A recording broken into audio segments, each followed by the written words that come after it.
A minha intenção hoje é abordar questões que fazem parte do cotidiano brasileiro nessa véspera de eleição. Nazismo, fascismo, nacionalismo e desenvolvimentismo. Talvez todas as palavras tenham sido ditas, às vezes em tom furioso, outras em inflexões moderadas e nem por isso menos contundentes. Mas, ainda assim, é preciso falar. Nessas horas, calar-se equivale à coautoria do crime, como atenuá-lo corresponde a praticá-lo. Em fevereiro de 2011, no primeiro discurso que fiz desta tribuna, no exercício do mandato que agora se encerra, apontava uma contradição original, liminar, entre o neoliberalismo e a democracia.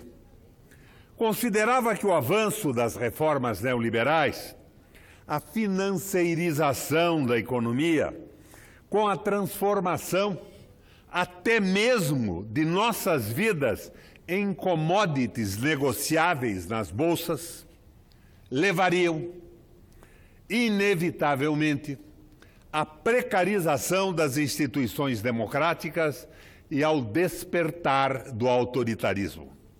Afinal, para que o reino do mercado se estabelecesse em toda a sua plenitude, as instituições democráticas deveriam necessariamente ser enfraquecidas.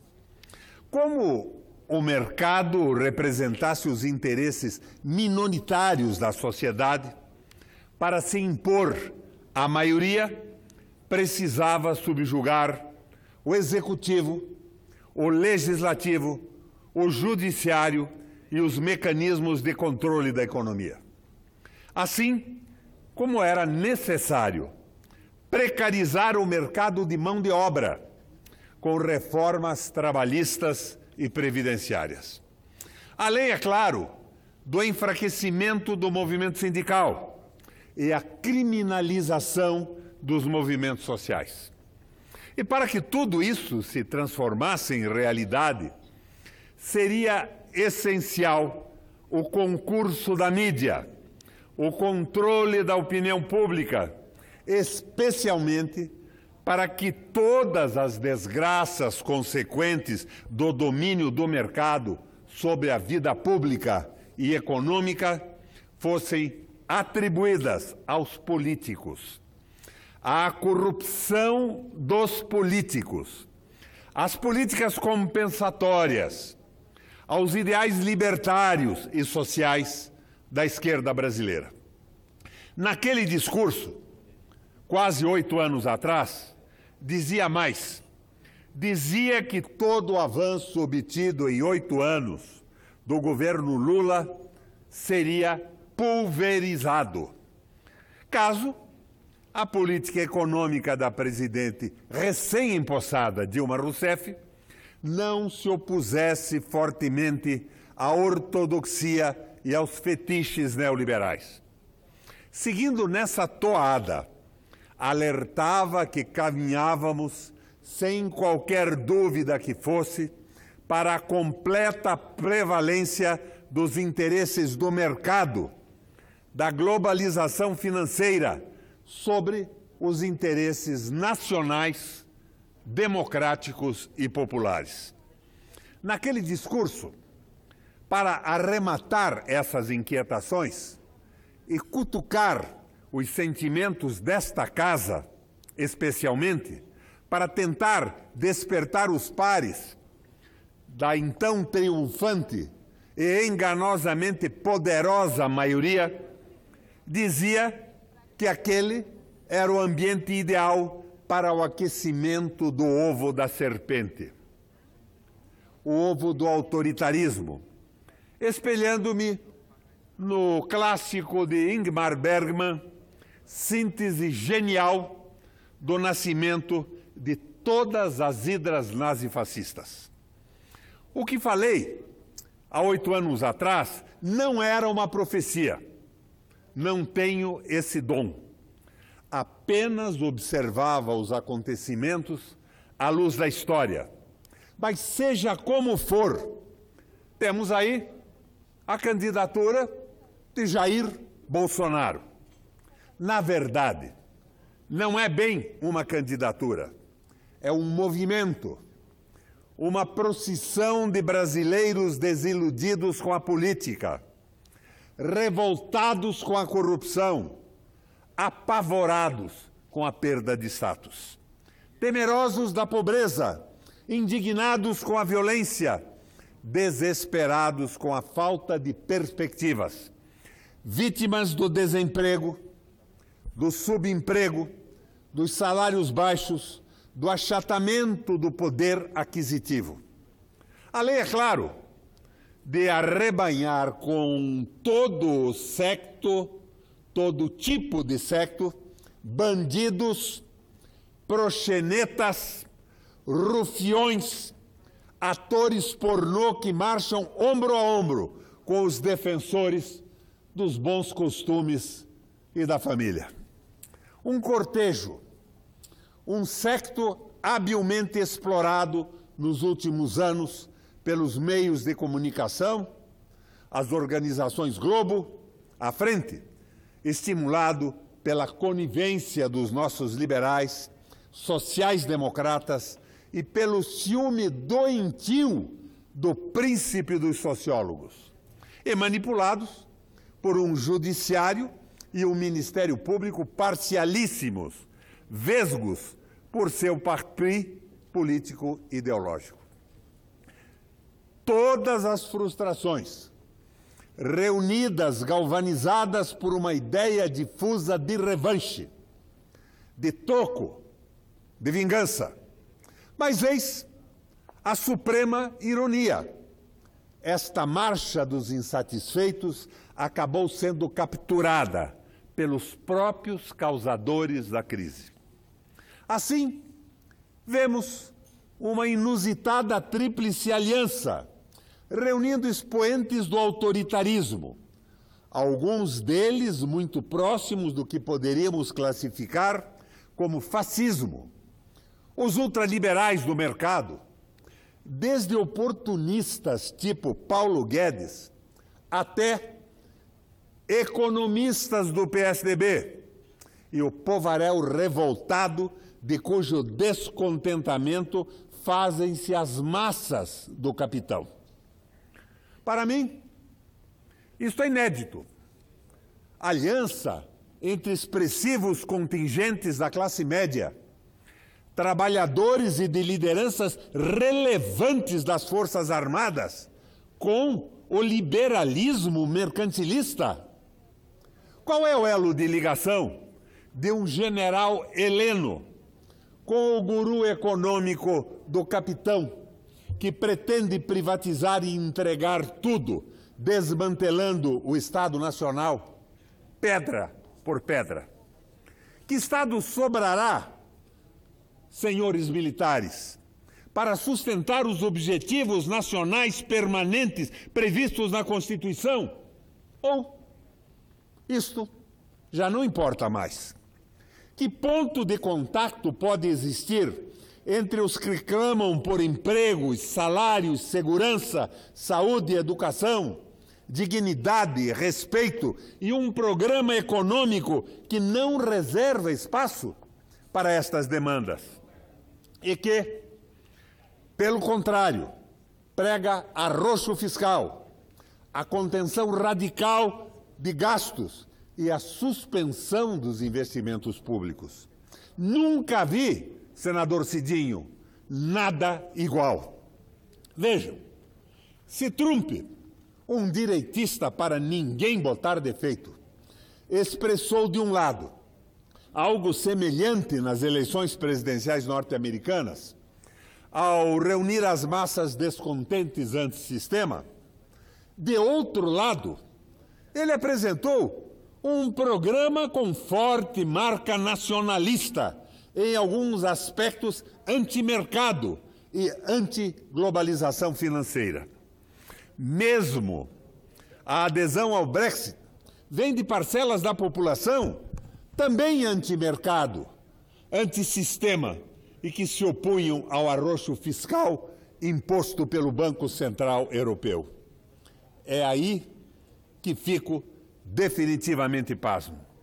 O mesmo desgosto, a mesma revolta, o mesmo desencanto, as mesmas manifestações antissistema são, aqui no Brasil, abduzidas pelo ultraliberalismo.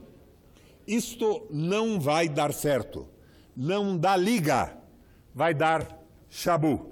Senador Requião, só uma parte, registrar a presença antes que o pessoal saia, dos estagiários de todos os estados do Brasil que estão presentes no programa de estágio em visita à Câmara e ao Senado Federal. Sejam todos bem-vindos aqui, jovens de idades mais... Vamos lá, presidente Cedinho. E está tendo o privilégio de assistir o vosso discurso. Como essas massas de descontentes que se enfileiram ao tropel autoritário vão reagir quando as privatizações repetirem o desastre fernandista que levou de Roldão a Vale, as teles, as ferrovias, sem um tostão de lucro para os brasileiros, sem abater centavo da dívida, sem gerar empregos, sem aquecer a economia, sem estimular a produção. Pior, obrigando o país, logo em seguida, esmolar recursos do Fundo Monetário Internacional.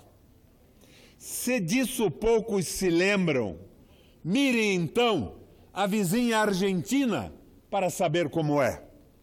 Como essas massas vão reagir à privatização da Petrobras, do sistema energético e dos recursos hídricos, do Banco do Brasil, da Caixa, do BNDES, da Embrapa, dos portos e aeroportos, das riquezas do subsolo. Quando a venda de todos os bens da viúva não resultar em nada para a geração de empregos, para o avanço da qualidade de vida, para a diminuição dos juros, para o desenvolvimento da ciência e tecnologia, para a saúde, para a educação, para a redução da violência e para a retomada da industrialização. Como reagirão os brasileiros com essa esterilização dos mais de 500 bilhões de reais que, segundo calcula o senhor Paulo Guedes, advirão da liquidação em regra total do patrimônio público nacional? Será que ainda antes das eleições haverá tempo para despertar esses brasileiros que engrossam as hordas bolsonaristas da arapuca que eles armaram, os neoliberais? Da treta que engatilham o mercado, os bancos e os capitais transnacionais e os interesses geopolíticos norte-americanos, quando as classes médias desse país, que formam grande parte das hostes de Bolsonaro, vão perceber que são apenas bucha de canhão, a massa de manobra do mercado, dos homens mais ricos do Brasil e do capital financeiro nacional e internacional. Diante disso, ainda mais uma vez, manifesto a minha estupefação. Há muita gente construindo paralelos entre os bolsonaristas e os movimentos fascistas europeus da década de 20, 30 e 40. Nada a ver, senadora Gleice. O nazismo, o fascismo, o franquismo, o salazarismo, os Quislings da Noruega são fortemente nacionalistas, anti-imperialistas e defendem com toda radicalidade o Estado Nacional, as empresas nacionais, o capital nacional, os trabalhadores nacionais, o mercado nacional. Se abstrairmos os aspectos autoritários que podem aproximar o candidato do PSL dos movimentos que citei, pouco resta que os identifique ou avizinhe-os. Assim, querer associar as propostas de Horace Greeley e Armand Chache com as de Paulo Guedes, por exemplo, além da impropriedade de se comparar o economista do milagre alemão com o especulador medíocre e limitado, é não conhecer economia e muito menos história. Por diversas vezes, nesses quase 8 anos, externei preocupações com as manifestações políticas tardias, extemporâneas em nossa sociedade. Aquelas irrupções retardadas, fora de propósito ou sentido, que, como um eco distorcido, dissonante da história, ribombam em espaço e tempos desajustados. Eis que a candidatura de Bolsonaro também reproduz essa atemporalidade ao trazer à cena política nacional o espectro do comunismo, a ponto do candidato ameaçar os vermelhos com a prisão ou a expulsão do país. Deus meus, senadores e senadoras, existe coisa mais destrambelhada, mais delirante do que ressuscitar aqui no Brasil o fantasma do comunismo quase 30 anos depois do fim da Guerra Fria? Que loucura é essa que estamos vivendo? Fico impressionado e pergunto, por que a direita brasileira decidiu tirar do fundo do baú a ameaça vermelha? O que está por trás disso? A procura do inimigo para excitar o imaginário popular e religioso e desviar a atenção do povo dos verdadeiros adversários dele, povo e do país? Esta mobilização de milhões de brasileiros, especialmente entre católicos e evangélicos, contra um perigo vermelho inexistente, é uma das mais canalhas, safadas, sórdidas manobras de nossas elites para impor sua agenda neoliberal anti-Brasil, anti-trabalhadores e antidemocrática. A coisa chega a um ponto de fanatismo e estultícia que semana passada, senador Humberto Costa, um grupo de manifestantes católicos aqui em Brasília insurgiu-se contra a iluminação cor-de-rosa da catedral nesse outubro cor-de-rosa de combate ao câncer de mama, dizendo que aquela rosa era, na verdade, vermelho comunista, e passou a exigir da arquidiocese que o apagasse. Não tem limite a burrice e a estultice. Mas essas besteiras, estas asnices são secundárias. Folclore de um tempo tenebroso, escuro e inculto.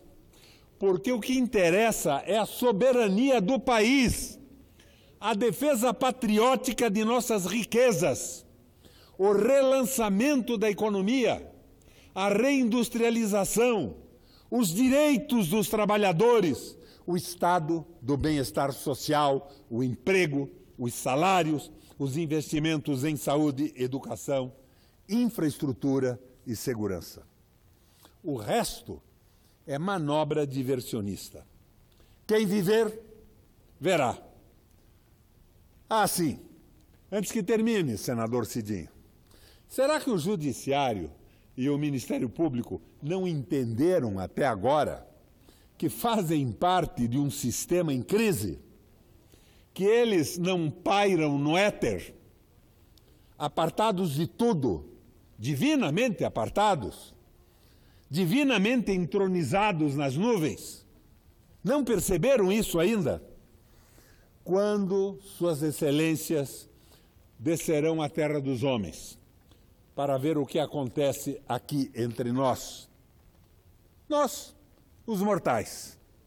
Para concluir, quero fazer uma autocrítica. Tempos atrás, fiz um discurso me suportando na história e no folclore alemão. Eu dizia, repetindo os alemães, havia juízes em Berlim. Peço as escusas dos senhores senadores, dos ouvintes da rádio e da TV Senado. Retiro o que disse. No Brasil hoje não existe mais isso. Obrigado, senador, pelo tempo. Concede Senadora uma parte Gleisi. muito rápido, senador Requião. Só queria parabenizar Vossa Excelência pelo brilhante discurso que fez, por tudo que nos trouxe aqui da história e das reflexões. Na realidade, a gente sai aqui convicto que o que nós temos no país é um projeto de Hitler piorado. E a certeza de que o neoliberalismo, o liberalismo econômico, não combina com a democracia. Por isso, as elites desse país não estão nem aí com os direitos democráticos, com os direitos do povo. O que querem é resguardar os seus ganhos, os seus direitos. E vão utilizar de qualquer ação e de qualquer forma para conquistar o que querem. É lamentável a gente assistir isso. Que este projeto de Hitler piorado é exatamente fruto da ganância da elite que quer o neoliberalismo no Brasil. Senador Humberto.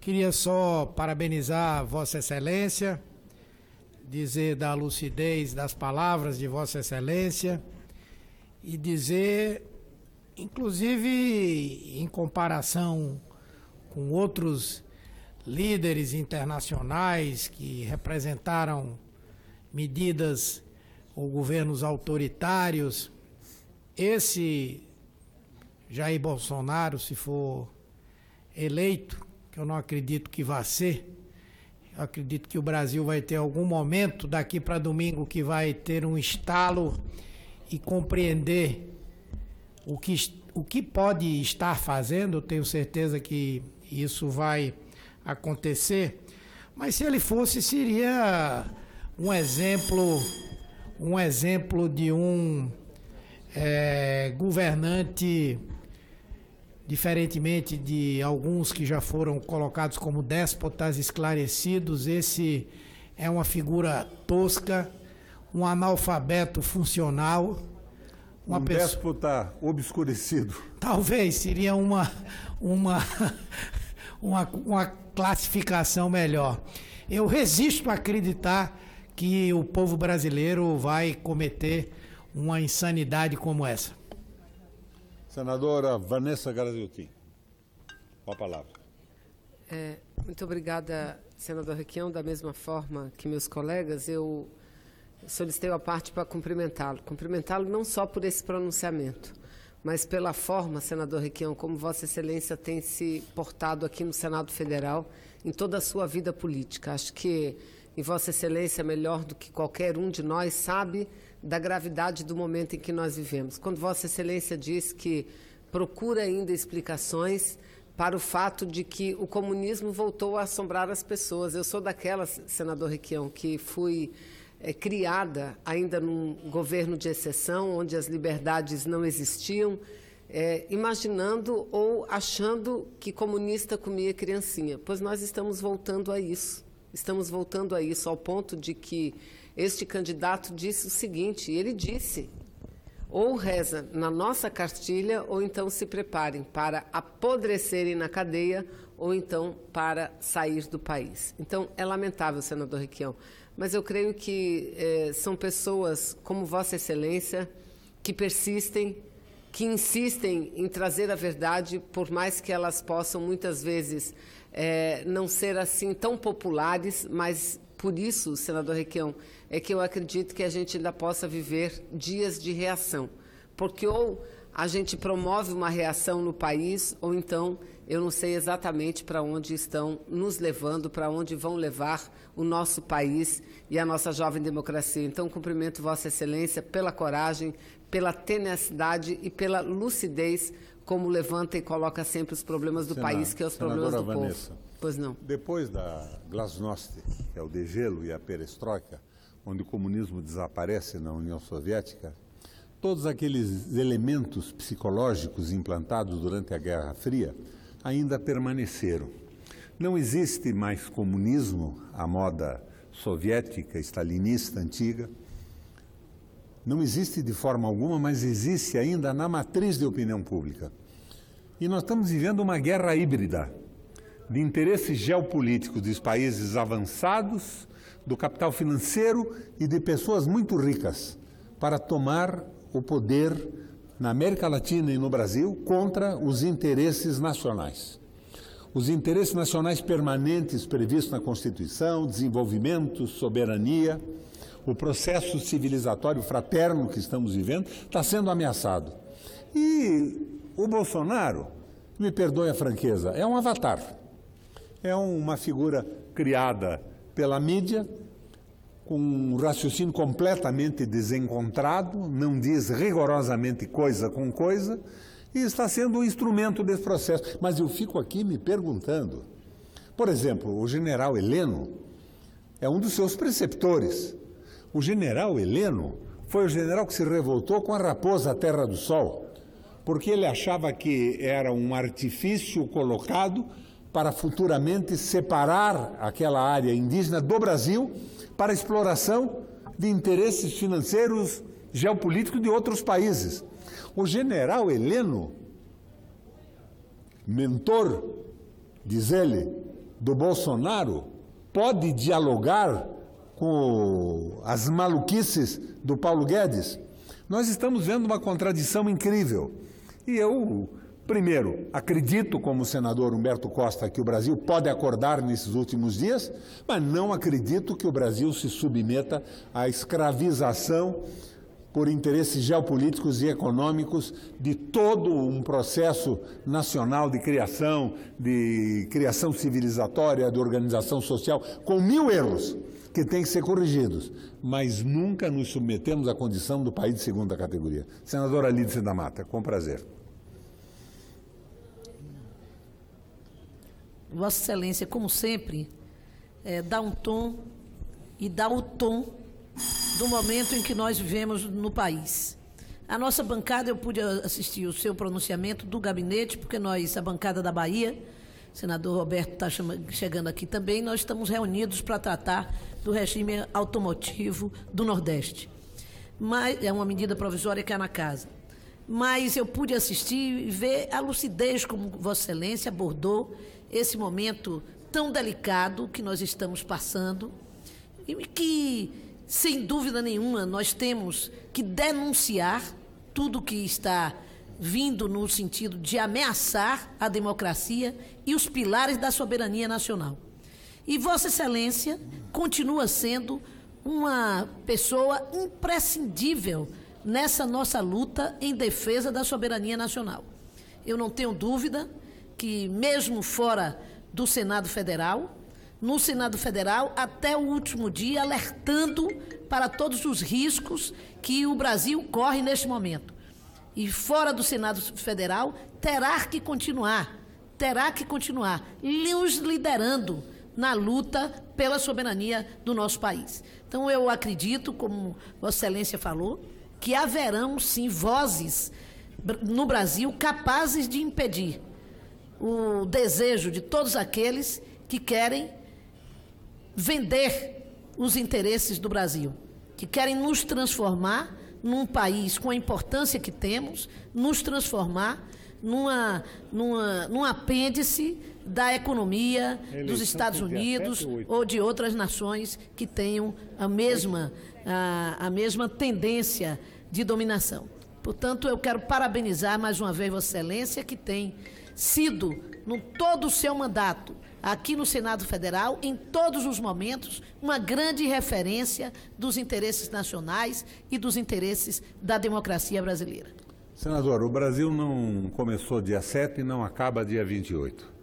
É uma luta continuada pela prevalência dos interesses nacionais, pela nossa soberania, pela consecução dos objetivos nacionais permanentes. Um país desenvolvido, fraterno, e não um produtor de commodities com um povo semi-escravizado, como estão pretendendo fazer de nós agora.